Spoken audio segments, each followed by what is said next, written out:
yaguareté. El jaguar o yaguareté, autóctono del continente americano, está siendo acorralado en su propia casa. La reducción de su hábitat y la caza son los responsables de que el felino más grande de América esté en peligro de extinción. Originalmente, el yaguareté habitaba desde el desierto de Arizona en el sudoeste de los Estados Unidos hasta el norte de la Patagonia Argentina. A fines del siglo XIX, era común ver al yaguareté merodeando por el delta del Paraná. Por eso esa zona se llama Tigre. Hoy en Sudamérica, el jaguar ocupa el 62% de su distribución original y en el 36% de estas áreas su población está disminuida. En la actualidad, vive desde el sudoeste de la península de Yucatán en México, donde resulta raro encontrarlo, hasta la selva misionera y la selva de montaña en el norte de la Argentina. Su mimético pelaje de color anaranjado con rosetas negras le permite confundirse entre la maraña selvática. Su mirada felina es de color amarillo rojizo. El jaguar es un hábil nadador que llega a medir entre 1,50 m y 1,80 m de largo, de los cuales 70 o 90 centímetros pertenecen a la cola. El yaguareté es parte indiscutible de nuestro patrimonio cultural. Todas las comunidades aborígenes que lo conocieron lo integraron a sus mitos y leyendas. Los chiriguanos, por ejemplo, creen que los eclipses son provocados cuando el yaguarowi, un tigre de color morado, se come al sol o a la luna. En la cultura de La Aguada, en el noroeste argentino y Bolivia, era central el culto a El Punchao, el sol de la mañana. Esta deidad era representada por un personaje que llevaba en su espalda un peto de piel de felino y sobre sus hombros se ubicaban dos jaguares fáciles de reconocer por sus manchas y garras. El hombre americano respetaba al jaguar por su fuerza y belleza. Quizá por eso usaba sus huesos como amuletos o vestía sus pieles. El yaguareté quedó para siempre representado en cerámicas y tejidos aborígenes. Muchas fueron las formas de imaginarlo.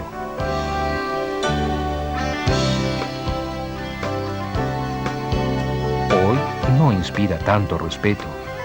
Es buscado como trofeo de caza y perseguido por ser una amenaza para el ganado. Pero el problema más grave al que se enfrenta es la destrucción del ambiente donde vive. La desaparición de su hábitat puede extinguir al yaguareté sin un solo disparo. El avance de la agricultura fue expulsando al jaguar hacia los sectores más altos de la selva, restringiendo su área de distribución. Hoy prefiere vivir en zonas donde no llega fácilmente el hombre. Pero, ¿qué podemos hacer frente a la amenaza mundial que pende sobre las selvas de montaña o yungas donde hoy vive el yaguareté? Desde comienzos del siglo XX hasta ahora, solo en la Argentina se ha perdido el 90% de la superficie original de las yungas. Su desaparición total causará un daño irreversible. Por eso Greenpeace se propuso salvar al yaguareté y de esta forma salvar la selva. Con equipos especiales, estudiarán el comportamiento del jaguar en las yungas, su ambiente natural. Los datos que se logren serán fundamentales para preservar la especie y lograr que se declare a la selva área protegida. Recordemos que la conservación de las especies y los ecosistemas no está garantizada por sí sola. Es necesario encontrar alternativas viables donde conservación y desarrollo puedan coexistir.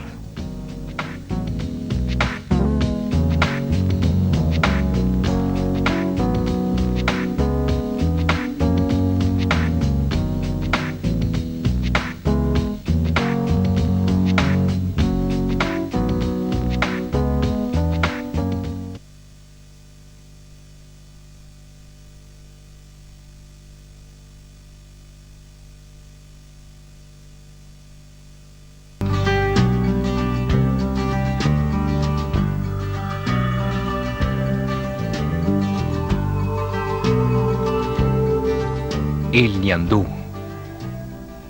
El lugar del ñandú en civilizaciones prehispánicas se vio transformado con las culturas contemporáneas.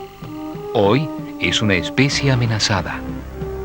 El ñandú es perseguido durante todo el año por sus plumas, su cuero y su carne, baja en colesterol, que en Estados Unidos empieza a ser un boom alimenticio.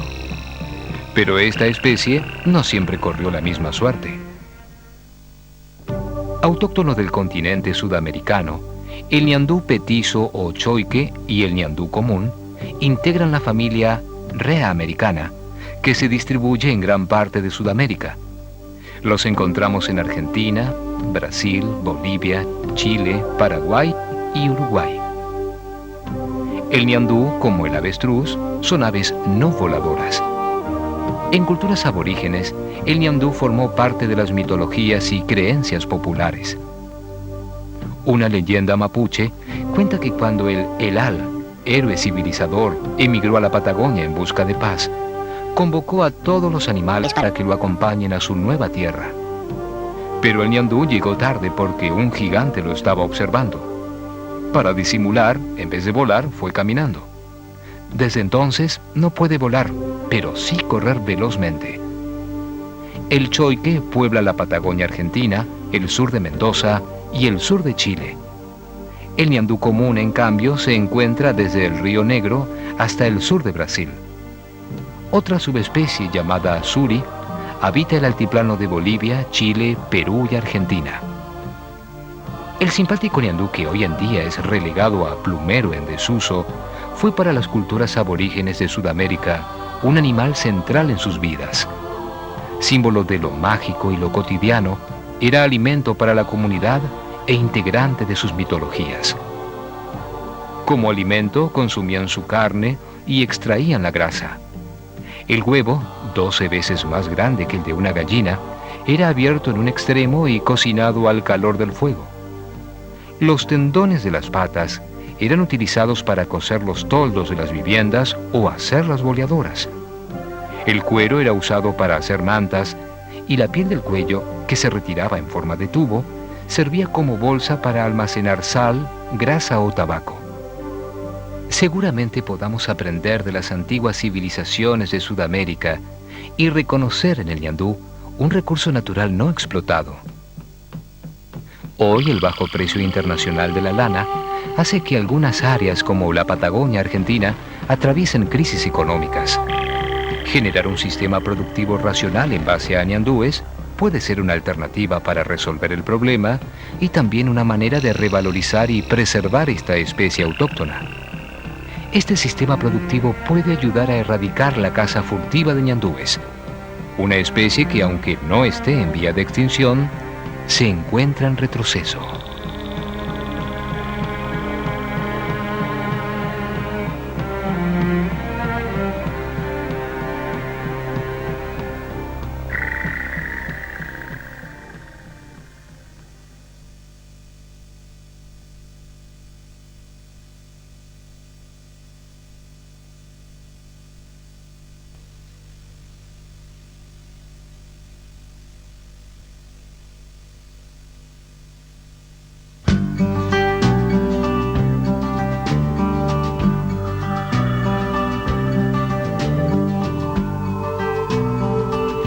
Aguaraguazú. Los recursos naturales son imprescindibles para nuestra vida, pero someterlos a una explotación inadecuada puede transformarse en nuestro peor enemigo. El solitario aguaraguazú está perdiendo su hábitat natural. El avance de las fronteras agropecuarias desplazó a este lobo rojo hacia otros lugares donde se siente más seguro. Día a día su población disminuye sin que se tomen medidas para evitarlo. El aguaraguazú disfruta de las zonas abiertas y los pajonales. Es muy difícil de observar porque posee hábitos nocturnos. Habita el centro y sur de Brasil, Paraguay, el extremo oriental de Bolivia y el nordeste de Argentina.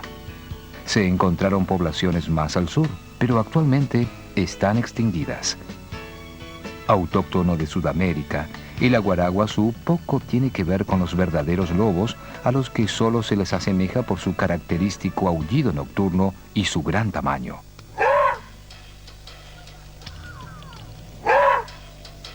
De pelaje rojizo, llega a medir entre 1,10 m y 1,40 m de largo, a los que se le debe sumar 30 o 40 centímetros de la cola.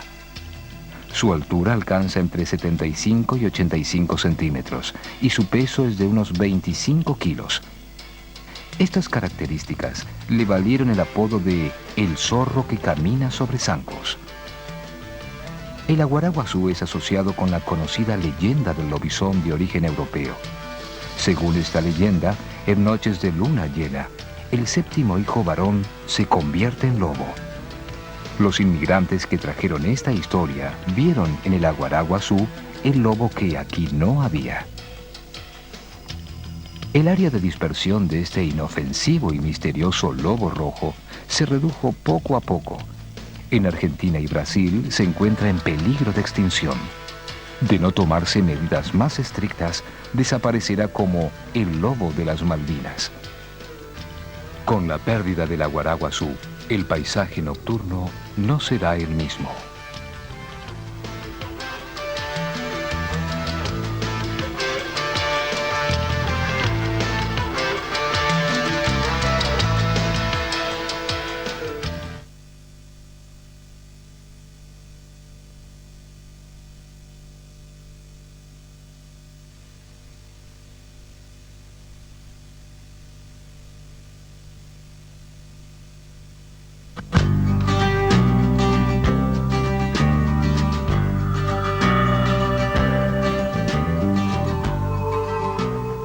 El yacaré overo.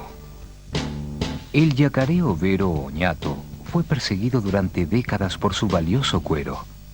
Las vidrieras exhiben sus productos mientras los ríos y pantanales van quedando vacíos. Hoy, el yacaré overo es una especie en peligro de extinción.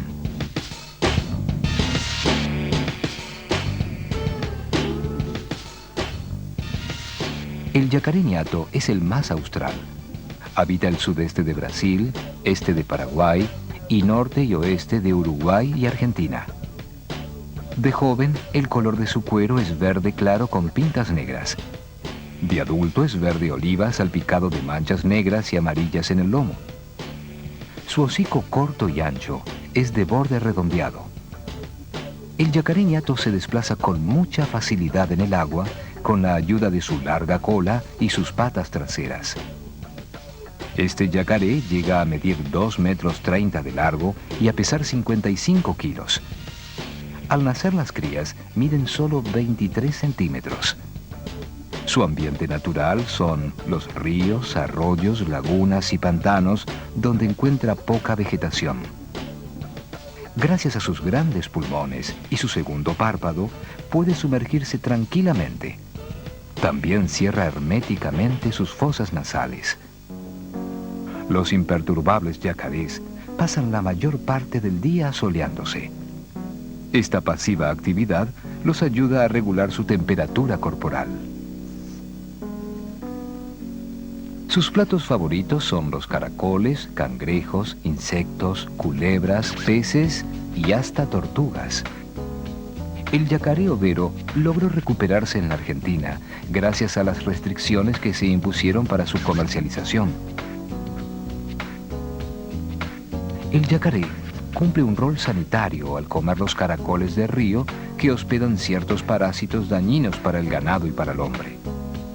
Este rol se vio afectado con la disminución de la especie. El ambiente natural donde habita el yacaré se está modificando debido al avance de las fronteras agropecuarias. Con el objetivo de ampliar las áreas de cultivo, se drena el agua de zonas consideradas improductivas donde vive el yacaré. Quizá la experiencia que la Fundación Vida Silvestre Argentina está realizando en la provincia del Chaco pueda ser una alternativa para solucionar el problema. Con el fin de evitar la destrucción y preservar el ambiente natural de esta especie, la Fundación impulsó un proyecto de aprovechamiento de yacarés, que asegure el mantenimiento de las poblaciones silvestres y que sea una alternativa económica para la región. En una primera etapa del proyecto, se recoge los huevos de los nidos y se los lleva a incubadoras. Una vez que nacen, se los trasladan a unas piletas de cría hasta que crezcan lo suficiente y puedan sobrevivir sin problemas en el ambiente natural. De esta forma, todos los yacarés tienen las mismas posibilidades de nacer sin que los huevos sean depredados. El excedente logrado se destina a la producción de cuero y carne, y una cantidad similar a la que hubiera sobrevivido en condiciones naturales es liberada en los mismos lugares donde se cosecharon los huevos. Así, se asegura que la especie continúe existiendo.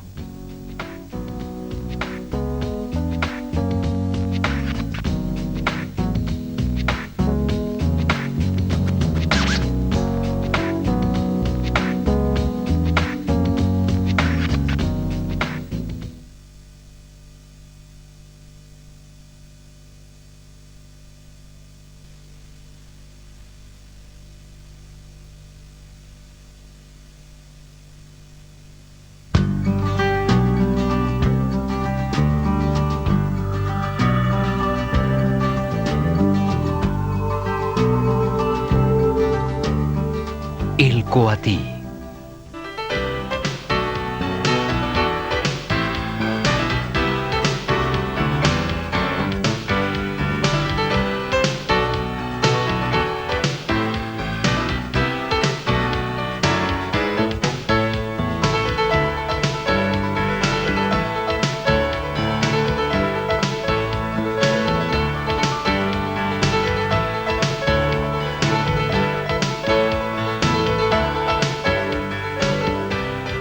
El coatí, un animal muy peculiar. Su cuerpo se parece al de un oso pequeño, pero con larga cola.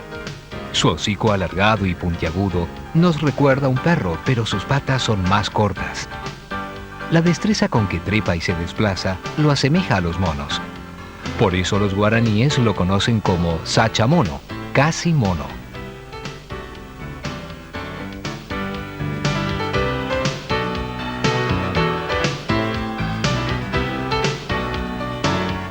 El coatí es característico de las regiones boscosas y húmedas del continente americano, aunque una subespecie, el coatí andino, vive en lugares áridos y montañosos de los Andes de Venezuela, Colombia y Ecuador.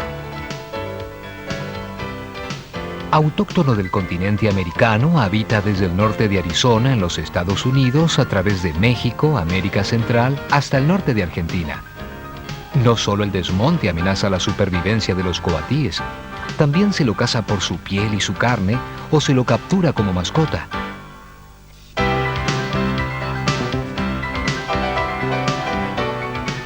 El color del pelaje del coatí cambia según la zona en la que habite. El que vive en áreas húmedas es de color pardo amarillento o rojizo. El andino, en cambio, es de color aceituna.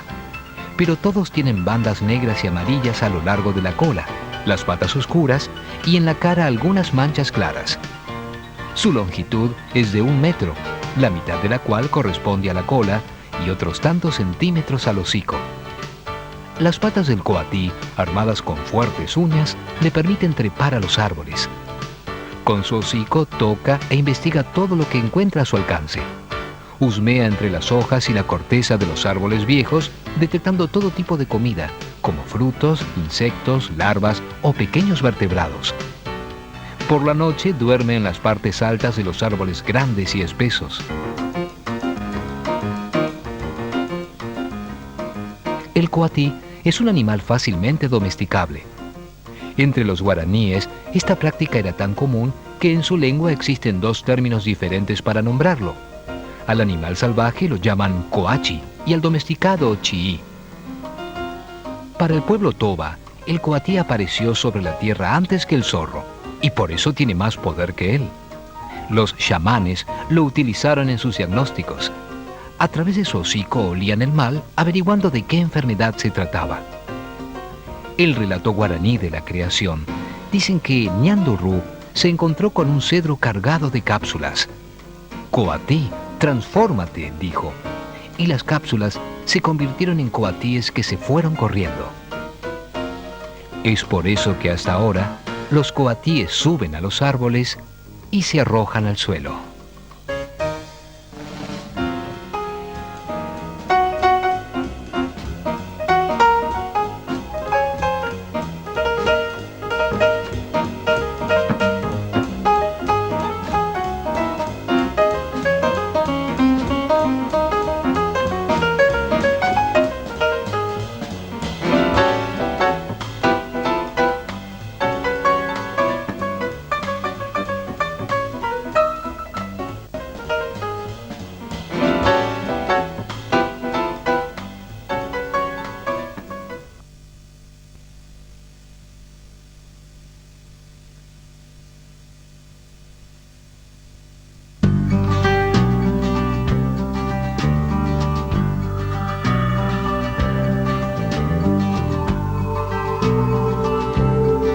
La garcita blanca.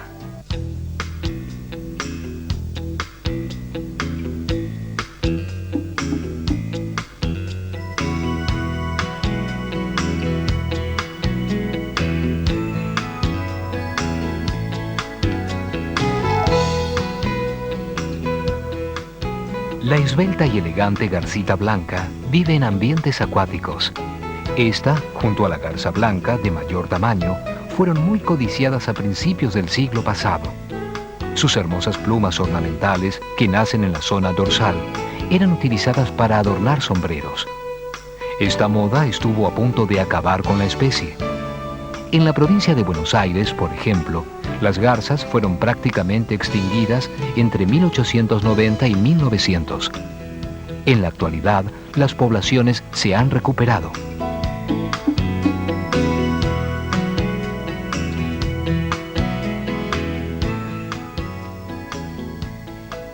La garza blanca habita los 5 continentes. En cambio, la pequeña garcita blanca solo vive en América. En nuestro continente, ambas garzas se encuentran desde el sur de los Estados Unidos y México hasta Argentina y Chile.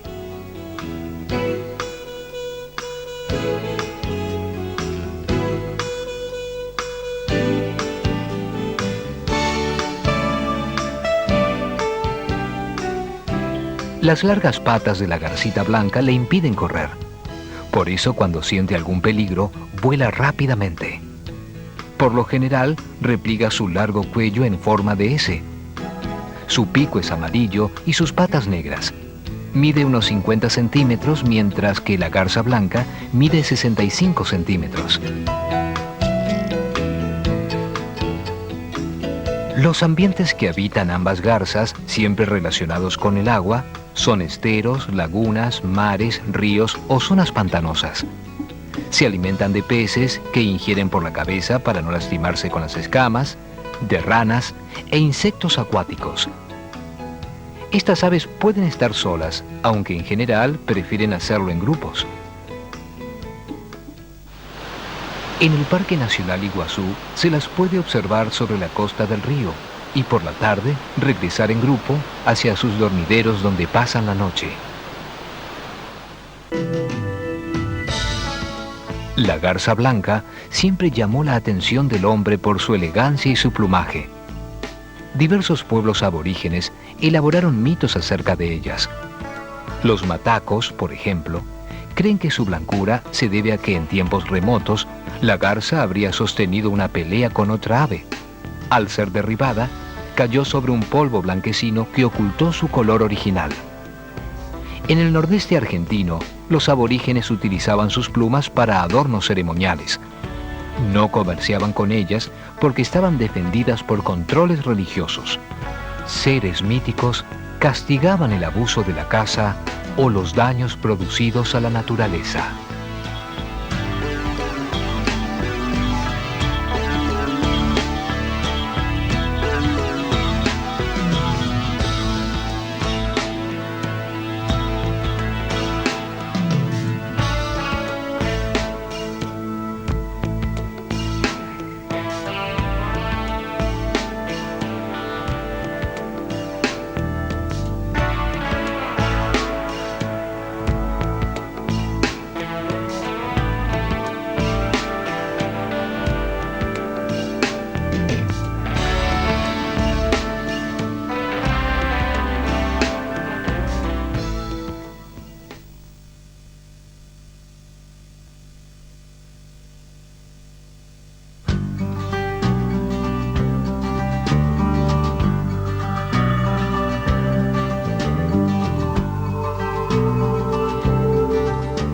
El carpincho.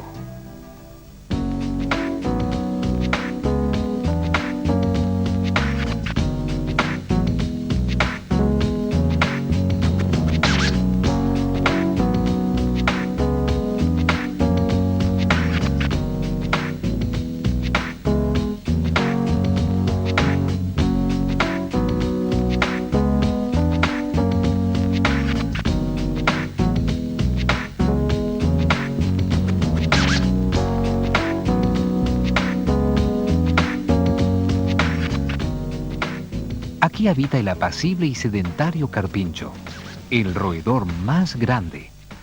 De movimientos lentos y pausados, se toma su tiempo para desplazarse en la tierra. En el agua, en cambio, lo hace como un hábil nadador, dejando asomar solamente su hocico.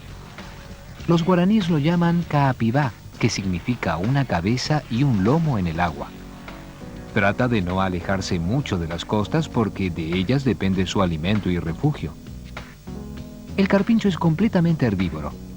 Sus platos preferidos son los pastos diminutos y tiernos. Tiene unos poderosos incisivos que crecen varios centímetros por semana para compensar el desgaste que le produce roer la corteza de los árboles. El carpincho, autóctono del continente americano, habita desde Panamá y Colombia hasta Paraguay y el noreste argentino. Vive en selvas húmedas y se baña en las cuencas de ríos y pantanos. Estas zonas pobladas de vegetación le proporcionan a este roedor alimento y refugio. El pelaje del carpincho, de color pardo rojizo, es de pelos largos y aplanados. Pesa unos 50 kilos y su longitud total es de 120 centímetros. Al mediodía, cuando aumenta el calor, se sumerge en el agua hasta regular la temperatura del cuerpo y por la tarde sale en busca de alimento. Es un animal de hábitos crepusculares y nocturnos. El carpincho es un animal muy sociable. Así lo expresa en los juegos acuáticos y el contacto físico con otros miembros de la manada. Para algunos pueblos americanos, este animal fue una rica fuente de carne y cuero. Los mocovíes de la provincia argentina de Santa Fe los cazaban con astas de madera liviana con punta en forma de arpón. Con solo ver la cabeza del animal en el agua, ubicaban su cuerpo. Una vez clavada el asta, el cazador lo seguía a nado guiado por la lanza. El carpincho también está presente en la mitología de los pueblos ribereños. Los guaraníes creen que en uno de los periódicos cataclismos, la tierra chocó con el sol, produciendo un gran incendio que arrasó con la selva. Aterrados, muchos hombres se arrojaron al río y se convirtieron en carpinchos. La persecución que ha sufrido esta especie en algunas zonas en las que habita la ha llevado al borde de la extinción. Es necesario protegerla y hacer un uso racional de este recurso para evitar su definitiva desaparición.